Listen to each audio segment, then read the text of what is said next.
Have you ever felt a chill down your spine when hearing the name Mount Sinai, or imagined walking the same path where Moses once stood barefoot before the burning bush? Imagine touching the stones that Jesus might have touched, or hearing the wind blow through valleys that echoed with the voice of prophets. This isn't just imagination, it's real. These places still exist, right now, and they are calling out across time, waiting for hearts that still believe.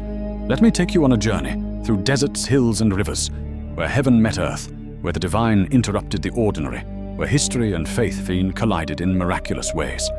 And every one of these 18 landmarks still stands today, as a whisper from God, a living memory carved into the soil of time. If you've ever wondered if the Bible is just a book of stories by the end of this journey, your heart will feel the pulse of something far greater, a truth that cannot die. Let's begin with something monumental, literally Mount Ararat, in modern-day Turkey. It's more than just a majestic mountain.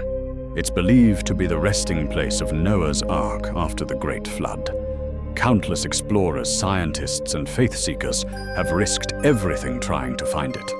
While the Ark itself remains elusive, testimonies, satellite images, and mysterious wooden structures buried in ice fuel the mystery. Why does this place continue to attract global attention after thousands of years? Because deep down, we all long to believe in survival, and in a second chance, just like Noah did. Now let's drift southward to the Dead Sea. Not only is it the lowest point on Earth, but it's located near the ruins of Sodom and Gomorrah, two cities reduced to ash as divine judgment. To this day, formations of sulfur and twisted salt deposits, some shaped eerily like human figures, still remain. Is it myth or evidence of a cataclysm? Either way, standing at the edge of this silent sea, you can't help but feel that something divine happened here, something that changed everything. Now imagine walking the same steps Jesus did, yes, in Jerusalem. The Via Dolorosa, also called the Way of Suffering, is a path within the Old City, believed to be the route Jesus walked on the way to his crucifixion. People from around the world carry crosses along this path, weeping, praying, reliving the pain and the passion. This isn't just stone and road, this is sacred history alive. You can feel it. Every corner echoes with devotion. Pause for a moment. Think about that. A man who was beaten, mocked, and crucified over 2,000 years ago still inspires millions to trace his steps, because those steps changed eternity. Next, we travel to the Sea of Galilee. Peaceful, serene, but don't be fooled by the calm waters. This is where Jesus walked on water, where he called out to Peter, where storms obeyed his voice. Today, fishermen still sail its waters, birds still sing in its trees, and believers still come hoping for a miracle, praying to feel even a fraction of the presence that once calmed the waves. It's more than a lake, it's a living altar. And just a few miles away lies Capernaum, the town Jesus made his home during much of his ministry. Archaeologists have uncovered homes, streets, and even a synagogue where Jesus is believed to have taught. Here the dust still remembers his sandals, the walls still echo his words. You don't have to imagine miracles, they happened right here. And they left a mark so deep that no empire, no century could erase it. Now let's take a detour to Egypt. Mount Sinai, also known as Jebel Musa, is where Moses received the 10 Commandments. Standing atop this rugged peak, with the sun bleeding over the mountains and silence stretching endlessly, you feel it awe. This is holy ground, the kind of place where the heavens touch the earth.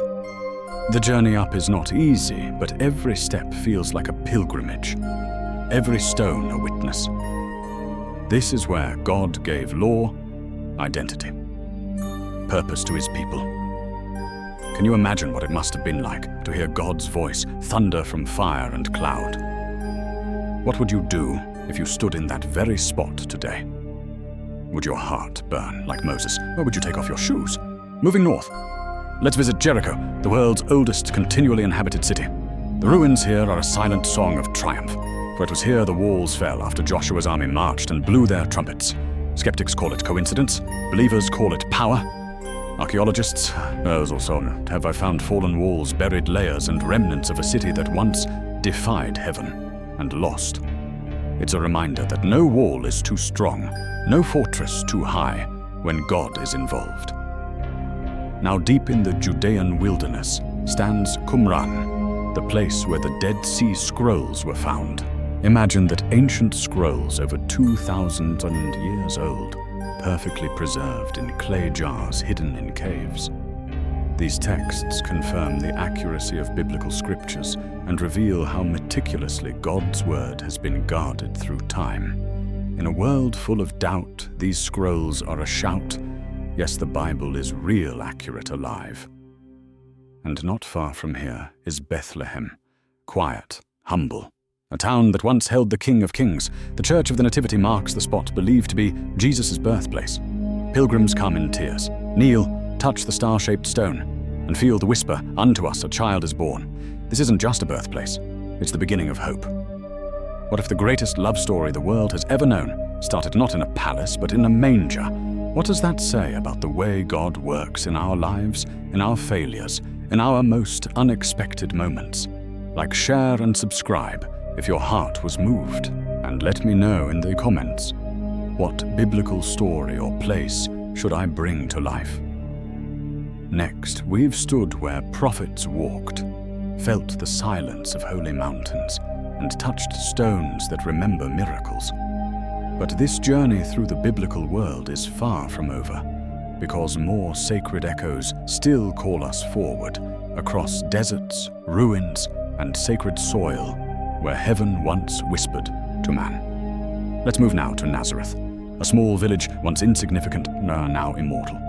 It was here that an angel appeared to a young woman named Mary, and everything changed. The words, "You will conceive and give birth to a son," still resound in the hearts of believers today. Walking through Nazareth today, you find a town wrapped in layers of reverence.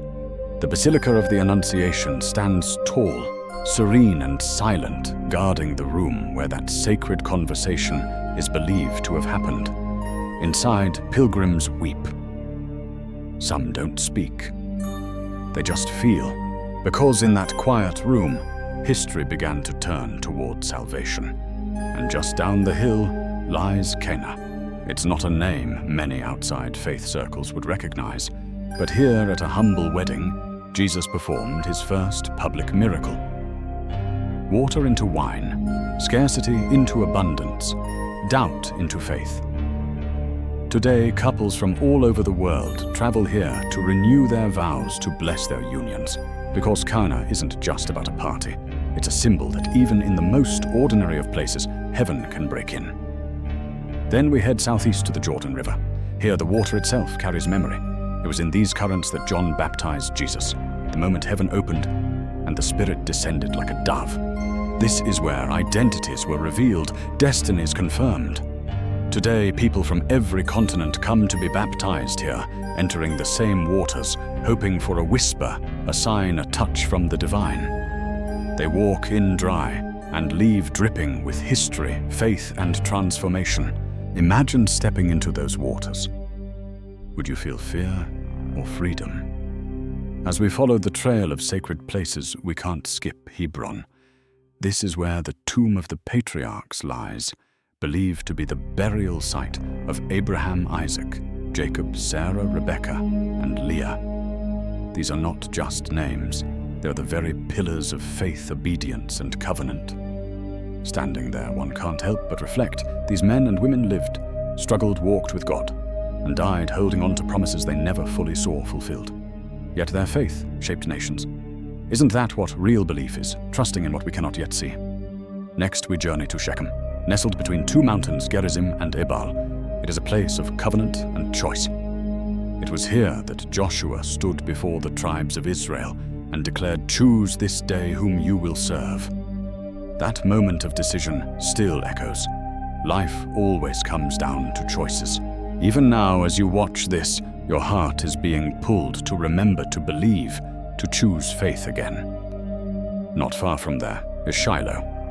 Quiet, forgotten by tourists, but not by heaven. Before Jerusalem, before Solomon's temple, Shiloh was the spiritual capital of Israel. For over 3 centuries, the Ark of the Covenant rested here. Worship was central sacred. Eli served here. Hannah prayed here. Samuel heard God's voice here as a child. Today, as archaeologists uncover altars and ancient walls, it's as if the ground itself is remembering, whispering the prayers, the tears, the songs. Have you ever prayed in desperation like Hannah, cried out when no one else believed? Shiloh reminds us God hears, even in silence. We now find ourselves at Mount Carmel, a mountain of confrontation. This is where Elijah stood alone against 450 prophets of Baal. Fire fell from heaven. The people turned back to God. It was a showdown of faith, boldness, and divine power. Today, the mountain still rises above the Jezreel Valley. Standing on its peak, wind in your face, it's easy to picture the flames, hear the crowd gasp, and feel the tension of belief versus deception. Sometimes faith isn't quiet. Sometimes it's loud, bold, unshakable. Next is the Pool of Bethesda in Jerusalem. This isn't just ruins, it's a reminder of healing. The Gospel of John tells us of a man who lay there paralyzed for 38 years until Jesus told him, "Get up, pick up your mat and walk." Those stones saw that miracle. And even now they remind us that no condition is permanent, no suffering is unseen, no one is too far gone for grace. How long have you been waiting for something to change, and how many times have you felt forgotten? This pool reminds us in His time, He comes. Let's walk briefly to the Garden of Gethsemane. Olive trees stretch their arms towards the sky, some thousands of years old. Their twisted trunks and ancient roots bear witness to anguish. Here Jesus knelt. Here He wept. Here He surrendered. Not my will, but yours be done. The silence is deafening. The garden hasn't changed much. It's still quiet, still sacred. You can almost hear His heartbeat in the stillness. Then there's Golgotha, the place of the skull, just outside Jerusalem's walls, the place of the cross. Today, the Church of the Holy Sepulchre surrounds what is believed to be the very ground where Jesus was crucified, buried, and resurrected. The air inside is heavy. Incense lingers. Pilgrims weep, kneel, kiss the stone. This isn't just a religious site. It's the epicenter of hope. The darkest day in history gave way to the brightest dawn. This is where death died. And nearby, the empty tomb. Whether it's inside the church or the garden tomb just beyond the walls, what matters is not the exact location, but the echo. He is not here. He is risen. Every year, millions gather at sunrise, lifting songs and candles, not in mourning, but in celebration, because the tomb is still empty. Think about that. Of all the landmarks we've visited, only one is famous, because it no longer holds anything. Hope left that tomb, and it entered the world. Let's pause here.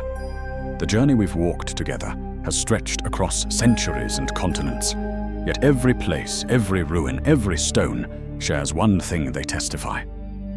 No, not just to the past, but to something still alive. These biblical landmarks aren't just historical. They're invitations, open doors, holy echoes. And yet there are still places to see and stories to awaken. Let's go now to the city of David, Jerusalem. But this time, let's stand atop the Mount of Olives. This isn't just a scenic viewpoint. It's a place of prophecy and promise. From here, Jesus looked out over the city and wept. He spoke of things to come. He taught, prayed, ascended from this very mount, and promised He would return. That promise still hangs in the air like electricity. The view is breathtaking, but it's the silence that moves your soul. A silence full of anticipation. The stones seem to know He will come again. Right beneath the Mount of Olives lies the garden tomb. Many believe this serene, flower-filled spot is where Jesus was buried and resurrected. Whether it is or isn't doesn't matter as much as the truth it represents. The grave could not hold Him. That truth still shakes hearts, still turns skeptics into saints. The tomb is empty, but hearts are full. Further south, we arrive at Beersheba, the place of oaths and wells. Abraham dug a well here. Isaac found peace here. It was a place of covenant of provision in the desert, and the ancient well is still there, surrounded by stones and time. Today, it reminds us God provides, even in barren places. Even when nothing makes sense, He brings water to thirsty souls. And just nearby, we find the Negev desert. At first glance, it seems lifeless, endless, but it was through this very wilderness that the Israelites wandered for 40 years. A generation born in hardship, fed by manna, guided by cloud and fire. You can still walk that desert today. It's dry, harsh, yet beautiful in its rawness. Every step you take, you realize faith doesn't need comfort. It needs trust. The desert was their teacher. Maybe it's ours too. Then there's Mount Nebo in modern-day Jordan. From its summit, Moses looked out and saw the promised land, but never entered it. There's something tragic and beautiful in that moment. He led faithfully for 40 years, endured rebellion, spoke with God face to face, but only saw the fulfillment from a distance. And yet he never gave up. Mount Nebo is more than a place of endings. It's a symbol of enduring vision, that even if we don't see the promise fulfilled in our lifetime, we still live for it. Have you ever held on to something you haven't seen yet? That's faith. That's Mount Nebo. Nearby across the Jordan lie the ruins of ancient Petra. Though not explicitly named in the Bible, it is strongly linked to Edom and the descendants of Esau. Carved into red rock, this hidden city is a marvel. Prophets warned of its fall and history fulfilled it. Yet walking its canyons and temples today feels like walking through prophecy itself. Every echo against the stone whispers of empires that rose, defied God, and fell. Now let's travel to the Valley of Elah. This quiet, unassuming valley was the stage for one of the greatest underdog stories ever told. Here a boy named David faced a giant with nothing but a sling and faith. The stream where he picked up 5 smooth stones still runs. The hill Goliath stood on still rises. And when you stand there, it's impossible not to feel the surge of courage that faith brings. Because giants still exist, but so do David's. How many giants are you facing today? In your mind, your heart, your life. This valley reminds us with God, even the small become mighty. Just beyond that, we find the ancient city of Megiddo, known as Armageddon. Strategically located, this fortress city saw countless battles. But its name carries a prophecy, the final battle between good and evil. Today, the site is calm, almost too quiet. But beneath the surface lies a tension awaiting. It reminds us that history is moving somewhere, that one day everything will be made right. We often think of the Bible as ancient, but Megiddo reminds us some pages are still being written. Before we end, we visit one more place. Not made of stone, not marked by tourists, but sacred nonetheless, the human heart. Because no matter how far we travel, no matter how many landmarks we see, the most powerful meeting place between God and man isn't a mountain or a temple, it's inside us. Every time we remember these sights, every time we read the scriptures, every time we kneel and whisper a prayer, we become a living landmark, a testament to His presence, His promise, His power. So as we finish this journey, let this truth settle deep in your soul. The Bible is not just a book, it is a map, and every landmark we've seen is not a relic of the past, but a signpost pointing us forward to hope, to purpose, to eternity. If this journey moved you, like and subscribe for more stories that awaken the soul, and tell me in the comments what place, what story, what part of Scripture do you want us to bring to life next. Because the journey never ends, and the landmarks still whisper,